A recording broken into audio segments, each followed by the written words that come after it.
ನಮಸ್ಕಾರ, welcome to my channel. ನಾನಿವತ್ತು ಆರೋಗ್ಯಕರವಾದಂತಹ ನೀರು ದೋಸೆ ಮಾಡ್ತಿದ್ದೇನೆ. ಅದು ಕರಿಬೇವಿನ ಸೊಪ್ಪಿನ ನೀರು ದೋಸೆ. ತುಂಬ ಟೇಸ್ಟಿಯಾಗಿರುತ್ತೆ. ಖಾಲಿ ನೀರು ದೋಸೆ ಮಾಡಬೇಕಾದ್ರೆ ಅಕ್ಕಿಯಿಂದ ಮಾತ್ರ ಮಾಡ್ತಾರೆ, ಒಬ್ಬೊಬ್ಬರು ಕಾಯಿ ಕೂಡ ಹಾಕ್ತಾರೆ. ಈ ರೀತಿ ಮಾಡಿ ನೋಡಿ, ಸೂಪರಾಗಿರುತ್ತೆ. ಹೇಗೆ ಮಾಡೋದು ಅಂತ ಬನ್ನಿ ನೋಡ್ಕೊಂಡು ಬರೋಣ. ನಾನು ಓವರ್ ನೈಟು 2 ಗ್ಲಾಸಿನಷ್ಟು ಅಕ್ಕಿ ನೆನೆ ಹಾಕ್ಕೊಂಡಿದ್ದೇನೆ. ನಾವು ದೋಸೆ ಮಾಡ್ತೇವಲ್ಲ, ಅದೇ ಇದರಲ್ಲಿ ಓವರ್ ನೈಟ್ ನೆನೆ ಹಾಕ್ಕೊಂಡಿದ್ದೇನೆ. ಅದನ್ನು ನಾನು ಒಂದು ಮಿಕ್ಸಿ ಜಾರಿಗೆ ಹಾಕ್ಕೊತಿದ್ದೇನೆ.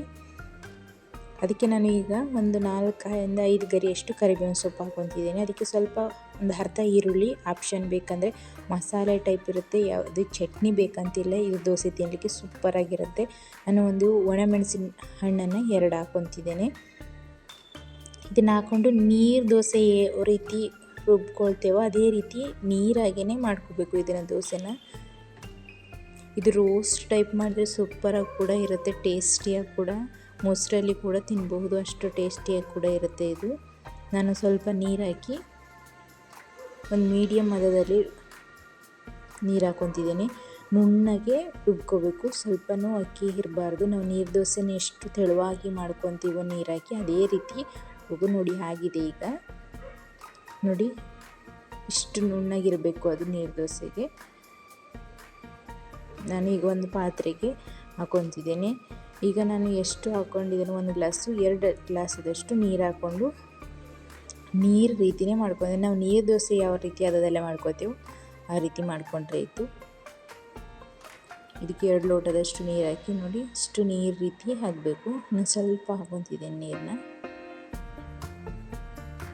ಹಾಕಿ. ನಾನು ಇದಕ್ಕೇ ನೋಡಿ ಇಷ್ಟಾದರೆ ಆಯಿತು. ನೋಡಿ, ಈ ಬ್ಯಾಕ್ಔಟಲ್ಲಿ ಸ್ವಲ್ಪ ಕೂಡ ನಿಲ್ಲಬಾರ್ದು. ಅಂದರೆ ನಾವು ಅಕ್ಕಿ ಹಿಟ್ಟು ಯಾವುದೇ ಇದು ಮಾಡಿರ್ತೇವೆ ನೋಡಿ, ಅದು ನೀರಾಗೇ ಹೋಗಬೇಕು, ಅಷ್ಟು ಹದದಲ್ಲಿದ್ದರೆ ಆಯಿತು.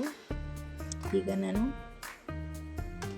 ಅದಕ್ಕೆ ಸಾಸಿವೆ ಮತ್ತು ಜೀರಿಗೆನ ಇದಕ್ಕೆ ಹಾಕ್ಕೊತಿದ್ದೇನೆ. ಸ್ವಲ್ಪ ರುಚಿಗೆ ತಕ್ಕಷ್ಟು ಉಪ್ಪು. ಈ ರೀತಿ ನೀರು ದೋಸೆ ಮಾಡಿ ನೋಡಿ, ಸೂಪರಾಗಿರುತ್ತೆ. ಒಬ್ಬೊಬ್ಬರು ವೈಟ್ ಖಾಲಿ ನೀರು ದೋಸೆ ಮಾಡಿದ್ರೆ ಟೇಸ್ಟ್ ಇರೋದಿಲ್ಲ, ಹಾಗೆ ರುಚಿ ಇರೋದಿಲ್ಲ ಅಂತ. ಈ ರೀತಿ ಮಾಡಿ ನೋಡಿ, ಸೂಪರಾಗಿರುತ್ತೆ. ಎಲ್ಲರೂ ಇಷ್ಟಪಟ್ಟು ತಿಂತಾರೆ ಈ ರೀತಿ ನೀರು ದೋಸೆನ. ಇದಕ್ಕೆ ನಾನು 1 ಟೇಬಲ್ ಸ್ಮಾಲು ಜೀರಿಗೆ ಮತ್ತು ಸಾಸಿವೆ ಹಾಕ್ಕೊತಿದ್ದೇನೆ. ನೀವು ಈಗಲೂ ಕೂಡ ಕರಿಬೇವಿನ ಸೊಪ್ಪು ಹಾಕಬಹುದು. ನಾನು ಅದಕ್ಕೇ ಹಾಕಿದ್ದೀನಿ, ಎಲ್ಲದಕ್ಕೋಸ್ಕರ ಹಾಕೊಳ್ಳಿಲ್ಲ. ಈಗ ನೋಡಿ ಎಷ್ಟು ರೆಡಿಯಾಗಿದೆ. ಈಗ ಕಾವಲಿನ ಬಿಸಿ ಇಟ್ಕೊಳ್ಳುವ.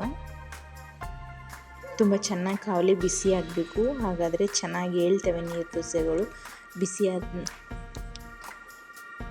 ಎಣ್ಣೆ ಹಚ್ಕೊಂಡಿದ್ದೇನೆ. ಈಗ ನೋಡಿ ಹಾಕ್ಕೊತಿದ್ದೇನೆ ನೀರು ದೋಸೆನ. ಇಷ್ಟೇ ತೆಳುವಾಗ ಹಾಕ್ಕೊಂಡ್ರೆ ಆಯಿತು. ಈಗ ಮುಚ್ಚಿ ಬೇಯಿಸ್ಕೊಳ್ಳುವ.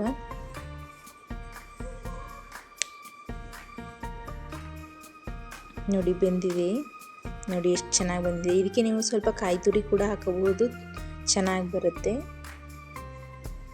ನೋಡಿ ಬೆಂದಿದೆ. ಇಷ್ಟು ರೋಸ್ಟ್ ಟೈಪ್ ಆಗಿದ್ರೆ ಇನ್ನೂ ಸೂಪರ್ ಇರುತ್ತೆ. ನೋಡಿ ಎಷ್ಟು ಚೆನ್ನಾಗಿ ಬಂದಿದೆ ಅಂತ. ಹೀಗೆ ನಾನು ಎಲ್ಲ ದೋಸೆಗಳನ್ನು ಮಾಡ್ಕೊತೇನೆ.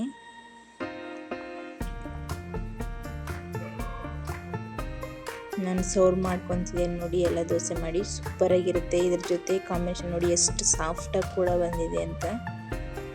ತುಂಬ ಚೆನ್ನಾಗಿ ಕೂಡ ಟೇಸ್ಟಿಯಾಗಿ ಕೂಡ ಇರುತ್ತೆ. ನಾನು ಅದಕ್ಕೆ ಮೊಸರು ಮತ್ತು ಉಪ್ಪಿನಕಾಯಿ, ಸ್ವಲ್ಪ ಖಾರ ಮಾಡಿದ್ದೆ, ಅದನ್ನು ಹಾಕ್ಕೊತಿದ್ದೇನೆ. ಚಟ್ನಿ ಕೂಡ ಮಾಡಿದ್ದೆ. ನಿಮಗೆ ಆಪ್ಷನ್ ಯಾವ್ದು ಬೇಕಂದ್ರೆ ಹಾಕೋಬಹುದು. ಸೂಪರಾಗಿರುತ್ತೆ.